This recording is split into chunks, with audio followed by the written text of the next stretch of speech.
Today on 10-Minute IT Jams, we're joined by Ravi Nagarajan, who is partner and head of ERP Consulting APAC at Infosys Consulting. Ravi joins us today. Tell us a little bit more about Infosys' ERP Consulting practice for the APAC region and how S4HANA and other developments have impacted the market climate. Thanks for joining us today, Ravi, and welcome to the Jam. Morning, Mitchell. Pleasure to be here, and thanks for having me on the show. No worries. So obviously you lead Infosys' ERP consulting practice for the APAC region. And recently we've seen a bit of activity in the market related to S4HANA. What have been your observations in this space? Well, absolutely. If you look at the last few months, probably over the last 12 to 18 months, there's been a significantly heightened activity, especially around the S4HANA ERP transformation space. And that's being primarily driven by two factors. One, SAP's current stack, which is ECC as it's called, is running out of maintenance in 2027 rather. And a lot of customers realize that it's time to jump onto the bandwagon and make that transition to S4HANA. And the other thing is a lot of the clients of SAP were on the fence in terms of still trying to see if the product was stable enough and so on. But now there's enough evidence out in the market of large enterprises as well as medium enterprises having made that shift. And so that's also sort of fueling the move. Yeah, absolutely. And how do you think clients are approaching this transition to S4? Do you see any kind of patterns emerging? Well, if I were to put it in business parlance, less technical, I would probably call out what we're seeing as two clear patterns. One are people who are using this as an opportunity to completely transform their business models, which means in terms of process harmonization, in terms of process redefinition, looking at this not just as a technology initiative, but as a business-driven initiative to sort of redefine processes, to put the new systems and processes in place to align the overall operating model around the new technology platform. And that's where we believe the maximum benefits are to be realized, because it's not a small investment. It's a significant CapEx investment for any organization getting into this. And this in technical parlance is termed as a greenfield implementation. And Gartner currently sort of estimates that close to 57% of the S4 implementations have been greenfield. Then the other category is those category of customers who sort of want to take over their existing processes, their existing custom code as it is onto the new platform, want to take advantage of what the platform brings in terms of benefits, in terms of speed and scalability and so on, but are not exactly doing a step change as they should be doing in terms of redefining and taking this as an opportunity to do a complete business transformation. But then that's also been driven by a variety of factors where a lot of people have decided on a phased approach, where they said, let's let the processes on to the new platform, and then we take a phased approach. So there's no right or wrong out here. It really depends upon the client circumstances. And in fact, Gartner estimates that while 57% have been in greenfield, what we're going to see is an increasing number of people probably also going to brownfield given the deadline is approaching, and get to the platform first and then do the transformation. Yeah, but these are the two broad patterns that we're seeing out there, Mitchell. Yeah, absolutely. And what are the key things customers need to pay attention to as they kind of embark on these transformations? Well, there are lots of them, but if I look at the top three, as I said a little earlier, it's not a small initiative, right? It has the attention right up to the CEO, the CFO, and the CIO. So any transformation of this sort of scale, it has to start with the business case. The organization has to be knowing what are the business outcomes that they're looking to achieve out of the transformation. And that's got to be the starting point. What are the business levers that you're looking to influence? Where do you stand currently vis-a-vis those business levers? How do you benchmark yourselves against your peers, the industry leaders, and then what needs to happen, right? In terms of, it's just not a technology initiative, right? Processes need to change around it. People need to change around it. Your operating model overall needs to change around it, right? So The business case has got to be the absolute starting point when clients embark on this, which sort of then brings out a good ROI case in terms of what are the business benefits to be achieved vis-a-vis what are the costs to be incurred, and then you go ahead with it.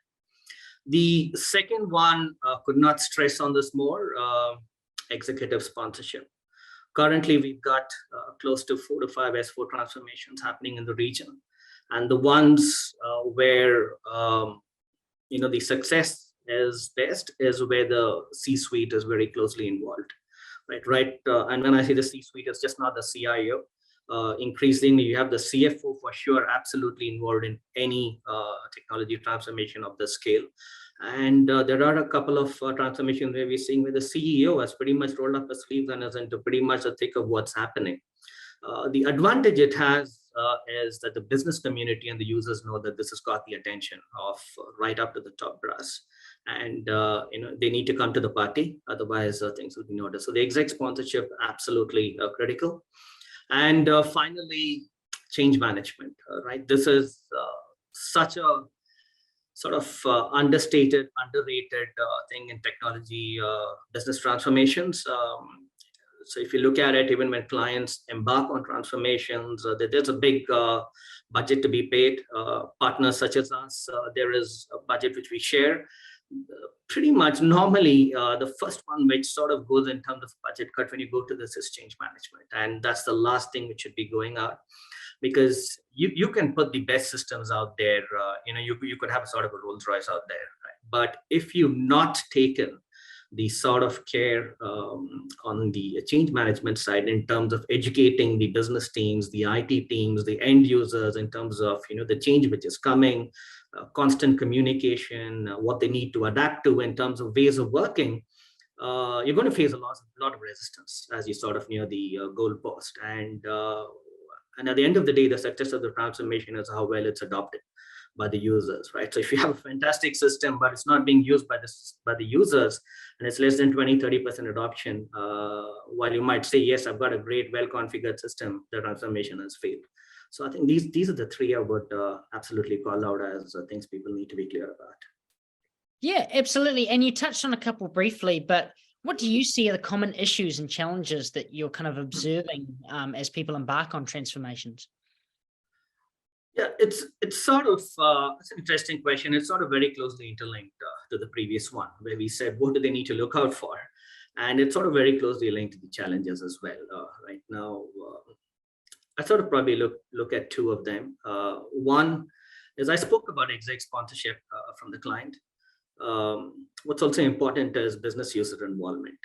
One of the biggest challenges that we see is lack of sufficient business user involvement, when it really matters right up front.